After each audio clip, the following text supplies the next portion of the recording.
کل صاحب ایک سوال یہ ہمیں طاہرہ جبین صاحبہ نے ترگڑی گجرانوالہ سے بھجوایا ہے۔ وہ کہتی ہیں غیر احمدی احباب کہتے ہیں کہ حضور صلی اللہ علیہ وسلم پر کسی یہودی عورت نے جادو کیا تھا، اس واقعہ کی کیا حقیقت ہے؟ بات یہ ہے کہ یہودی عورت نے یا مرد نے اگر جادو کیا ہے تو کیا ہوگا، کرتا رہے، اس سے تو کوئی فرق نہیں پڑتا۔ لیکن جو روایات میں یہ لکھا ہے کہ یہودیوں نے جادو کیا اور اس جادو کا اثر رسول پاک صلی اللہ علیہ وسلم پر ہو گیا اور کئی دن تک حضور پہ اس کا جادو کا اثر تھا اور اس کے نتیجے میں حضور کے مزاج پہ اثر تھا، آپ کوئی کام کرتے تھے، آپ کو یاد نہیں رہتا تھا کہ میں نے کیا ہے، اور ذہن پہ نعوذ باللہ اثر تھا۔ اگر یہ بات تسلیم کر لیں تو پھر تو نبوت کے بارے میں بالکل امان اٹھ جاتی ہے، کیونکہ پھر جتنے دن اس جادو کا آپ کے مزاج پر، آپ کے ذہن پہ، آپ کی طبیعت پہ نعوذ باللہ اثر رہا، اتنے دن آپ نے جو مسائل بیان فرمائے، جو احادیث بیان فرمائیں یا جو قرآن کریم کی آیات صحابہ کو سنائیں،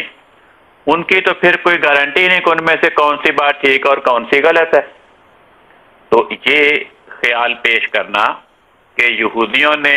رسول پاک صلی اللہ علیہ وسلم پہ جادو کیا اور اس جادو کا رسول پاک صلی اللہ علیہ وسلم کے وجود پہ اثر ہو گیا، یہ بات ایک نبی کی شان کے خلاف ہے۔ قرآن پاک فرماتا ہے لا یفلح الساحر حیث اتی، کہ موسیٰ علیہ السلام کے مقابلے پہ جادوگر آئے تھے، فرمایا وہ جادوگر کامیاب نہیں ہوئے، موسیٰ علیہ السلام غالب ہوئے۔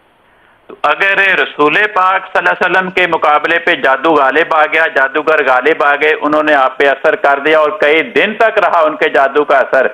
تو نتیجہ یہ نکلے گا کہ موسیٰ علیہ السلام کی جو چھوٹے درجے کے نبی تھے ان کی تو اللہ تعالیٰ نے حفاظت فرمائی، اور حضرت محمد مصطفیٰ صلی اللہ علیہ وسلم جو تمام انبیاء کے سردار تھے، ان کی نعوذ باللہ خدا تعالیٰ نے جادوگروں کے اثر سے حفاظت نہ فرمائی۔ حالانکہ قرآن پاک نے ایک بڑی بنیادی نصیحت فرمائی۔ اللہ تعالیٰ فرماتا ہے یقول الظالمون ان تتبعون الا رجلا مسحورا، کہ ظالم کہتے ہیں کہ اے مسلمانوں تم جس نبی کی پیروی کر رہے ہو وہ نبی تو ایسا ہے جس پہ لوگوں نے جادو کر دیا اور اس پہ جادو کا اثر ہو گیا۔ تو یہ کہنا کہ رسول پاک صلی اللہ علیہ وسلم مسحور ہو گئے ساحروں کے سحر کے نتیجے میں، آپ پہ جادو چل گیا، کئی دن تک آپ جادو کے اثرات کے نیچے رہے، آپ پہ جادو اثر کر گیا،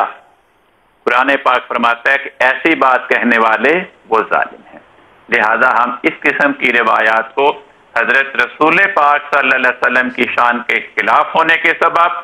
اور قرآن کریم کی اس رہنمائی کے مطابق ایسی روایات کو قبول کرنے کے لیے ہم تیار نہیں ہو سکتے۔ ٹھیک ہے، جزاکم اللہ خیر۔